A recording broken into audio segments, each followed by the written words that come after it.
السلام عليكم ورحمة الله وبركاته. عاملين ايه يا حبايبي؟ يا رب تكونوا دايما في احسن حال، يا رب تكونوا في اتم صحة. النهاردة بقى يا جماعة ايه اول روتين ليا في بيتي في السعودية. طبعا هعمل الفطار لجوزي وعيالي. الايام اللي فاتت طبعا ماما هي اللي كانت بتعمل الفطار عشان احنا كنا في مصر، يعني كانت رحماني شوية والله، بس ربنا يديها الصحة. يلا الحمد لله على كل حال. طبعا انا كنت عامله معاكم من مصر الممبار دوت والحمام دوت، وحشيه لكم، وعامله كل حاجه معاكم، وقلت لكم ان انا هاخده على التحمير، يعني هيبقى جاهز هو والممبار على التحمير. فزي ما انتم شايفين هنحمره، بس هحمره ايه؟ باللبن. اللبن بيديله اللون اللي هو الذهبي الجميل دوت زي بتاع المطاعم، هتشوفوه دلوقتي في منتهى الجمال. بس لو اول مره بقى تشوفوا قناتي ممكن تشترك في القناه وتفعل الجرس وتحط كومنت ولايك كده جميل زيك. طبعا كلامكم بيفرق معايا جدا، وبيفرق في نفسيتي وبيخليني احس ان انا عملت حاجه كويسه وحاجه ايجابيه. ما تحرمش ابدا من وجودكم. محتاجه ان القناه بتاعتي تقوم، يعني بسببكم تبقى حاجه. يا رب ما تحرمش منكم ابدا. وقولوا لي رايكم طبعا في الاكل، يعني اكيد شكله مغري، يعني قولوا لي رايكم، ومحتاجه كلامكم ودعمكم. طبعا انا مسكت الحمام، ما شاء الله اللهم بارك، كان جميل وكان طعمه في منتهى الجمال، والحشوه كانت جميله. انا كنت عاملاها معاكم ومكرمله لها سكر مع الرز بتاع الخلطه بتاعه الحمام، مكرمله السكر فيه زي ما وريتكم في البط وفي الحمام دوت، عامله الحشوه معاكم في الفيديوهات اللي فاتت. فما شاء الله اللهم بارك، ومفيش ولا فرقع ولا حبايه رز نزلت، والله كنت مهديه عليه زي الشمعه وكشف الغطا علشان خاطر الميه ما تغليش، يتسوى بقى ساعتين براحته على نار هاديه خالص، علشان تحس ان هو لحمه مستوي والرز مستوي. وعايزه اقول لكم والله العظيم ما شاء الله عظم الحمام كان طري بيتقرقش كده تحت اسناننا، ما شاء الله اللهم بارك، كان في منتهى الجمال بألف هنا. انا دلوقتي بقى حطيت معلقه سمنه بلدي هنا ومعلقه سمنه بلدي هنا وشويه زيت صغيرين، وبحمر الممبار، بس في واحده فرقعت اهيت زي ما انتم شايفين. يلا مش مشكله بقى، يعني كنت مهديه عليه وسايباه براحته برضو وكشف الغطا من عليه.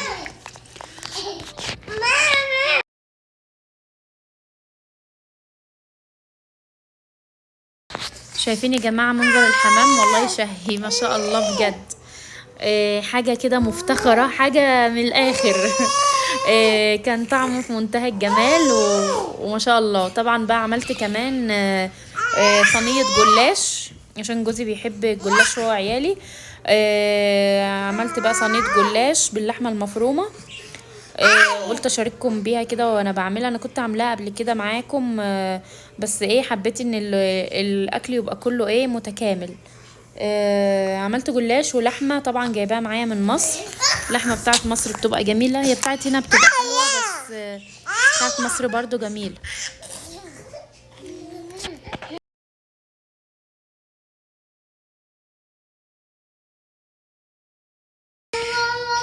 عايزه اقول لكم يا جماعه والله العظيم ما فيش هنا اجواء خالص لرمضان، هم اي نعم معلقين زينه وفي كل حته حاجات رمضان، بس مش نفس الروح اللي في مصر. فالواحد على قد ما بيقدر بيخلق لنفسه ولعيلته اجواء بتاعه رمضان، بتاعه مصر اللي احنا متعودين عليها يعني. بس الحمد لله على كل حال، الحمد لله. طبعا فرمت البصل بتاع اللحمه المفرومه، حطيت معلقه سمنه بلدي، وهحط البصل وبعدين هنزل باللحمه المفرومه. انا بحط بقى في اللحمه المفرومه اللهم بارك، فلفل الوان، وطماطم، بس انا ما كانش عندي لان يعني النهارده اول يوم ما كانش عندي على ما اجيب حاجات، فقلت هحط بصل وورق لوري وحبهان وقرفه والتوابل بتاعتي، يعني هكتفي بالحاجات ديت. وبعدين اصلا اللحمه بلدي احنا بنجيبها مفروم بلدي من العسيم، فمش بتحتاج يعني ان احنا بنداري على طعمها لانها بلدي، هي المبرده ما بتبقاش حلوه، انا بحب البلدي. فبنجيبها بقى البلدي بتبقى طعمها كويس. بس انا بحبها برضو احط لها كيس الخضار دوت لما بقول لكم حط فلفل الوان وطماطم مع البصل، بيدي برضك طعم حلو قوي للمفروم. وببقى احط برضو معلقه صلصه بس مش كبيره، يعني بحط يعني معلقه صغيره.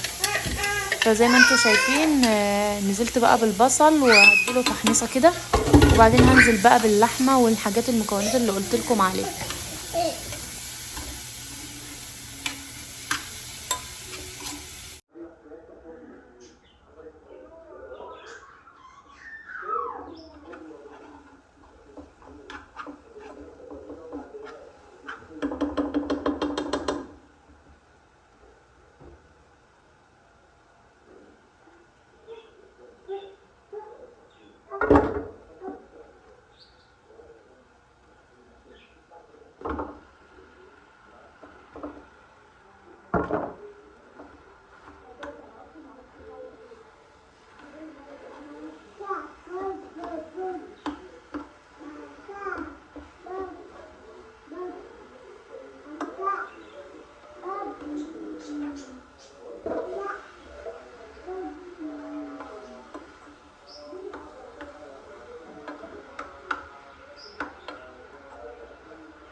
خلي بابا يقطع لي عشان انا مش فاضيه بعمل الفطار.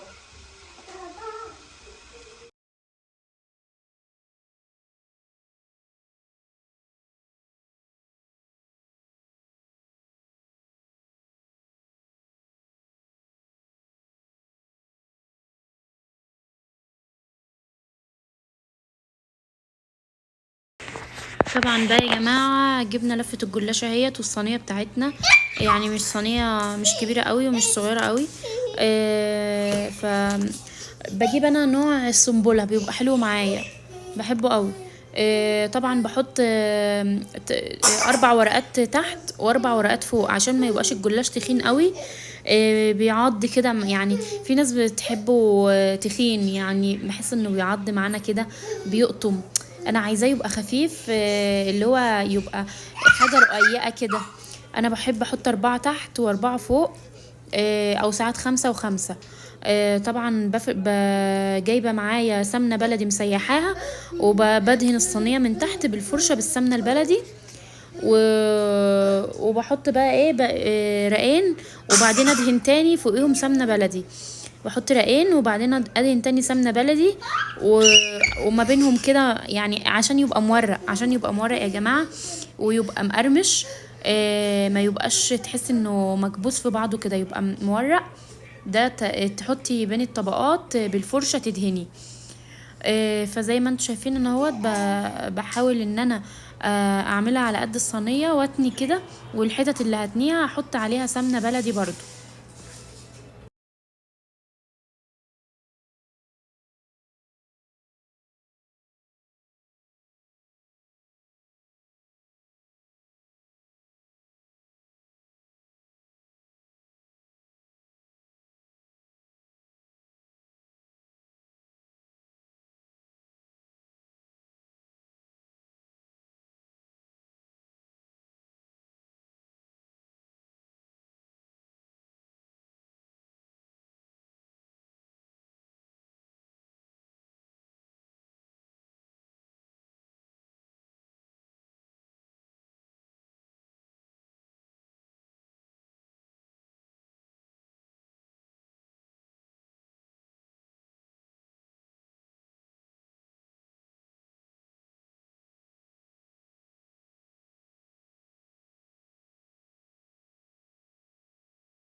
وبعدين بقى ايه، نزلنا باللحمه المفرومه زي ما انتوا شايفين.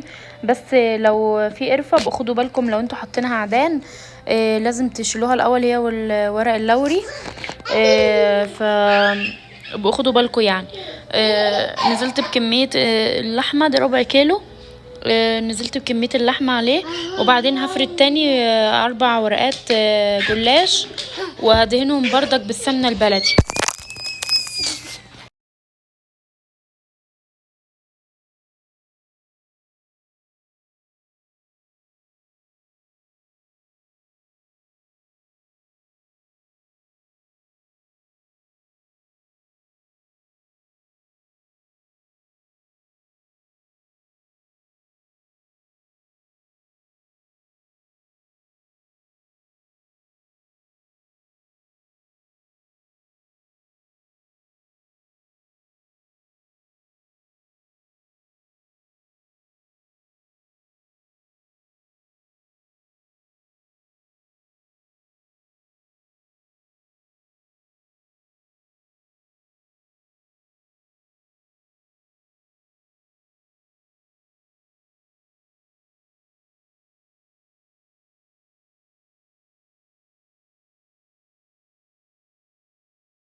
عايزه اقول لكم والله يا جماعه، إن لما الاكل بيتعمل بحب وتقدير، وان انتي عايزه تقدمي حاجه لاهل بيتك كويسه، الاكل بيطلع كويس.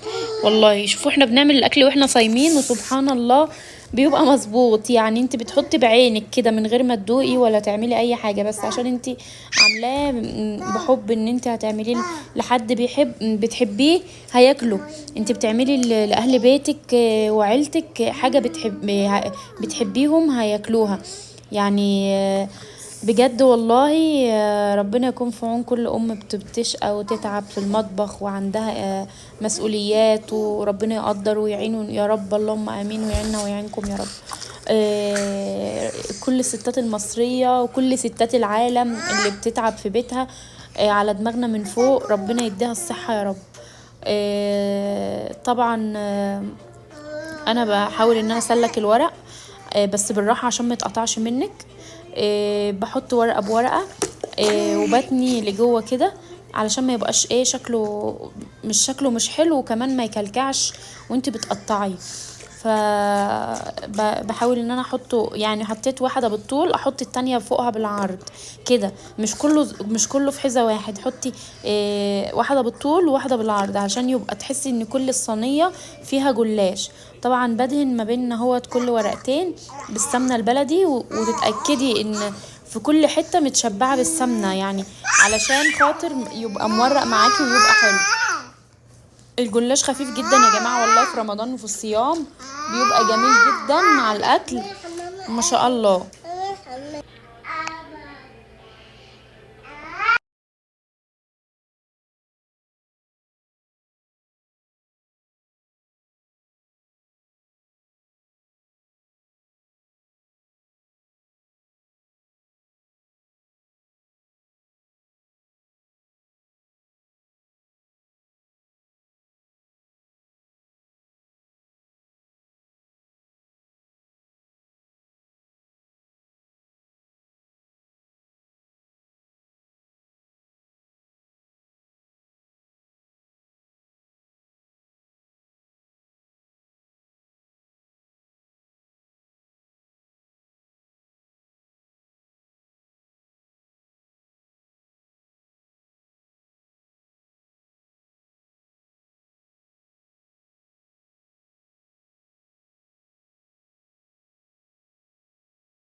طبعا قطعت بقى الجلاش اهوت. انا بحب اقطعه اللي هو مربعات صغيره، اللي هو على قد حته صغيره، كل واحد ياخد له حته صغيره كده.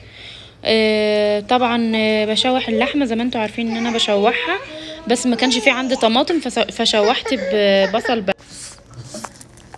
طبعا زي لما سبتها بقى تتشوح مع نفسها، يعني تاخد زي ما تاخد بقى كده على نار هاديه بالبصله وبالفلفل الاسود. بعد ما سيحت الدهنه، طبعا يعني نزلت بالميه عشان بنزل بحبه ميه صغيرين عشان يبقى يعني الشوربه مركزه شويه. زي ما انتوا عارفين انا عملت لحمه كتير معاكم في الفيديوهات اللي فاتت. طبعا خلصت بقى ايه، بعد ما خلصت الشوربه عملت شويه لسان عصفور، حمرتهم بمعلقه سمنه بلدي برضو. وقبل ما الفطار بما فيش رحت مزودها بقى ايه، الشوربه على نار هاديه غلوتين وخلاص. بعد ما خلصنا بقى شغلنا بخور وشغلنا الفانوس بتاعنا وحطينا البخور وعملنا فنجان قهوة، ونقعد بقى رايقين شوية بجد. يعني يوم الطبيخ ده بيبقى متعب قوي قوي، بس الحمد لله ربنا بيعين يعني وربنا يجعله رمضان كريم علينا وعليكم يا رب. اشوفكم ان شاء الله في فيديو جديد وجولة جديدة وخروجة جديدة ان شاء الله. طبعا لازم نتطيب السعودية، يعني نتطيب بالبخور. آه، يلا اشوفكم على خير يا احلى مشاهدين في الدنيا، مع الف سلامة.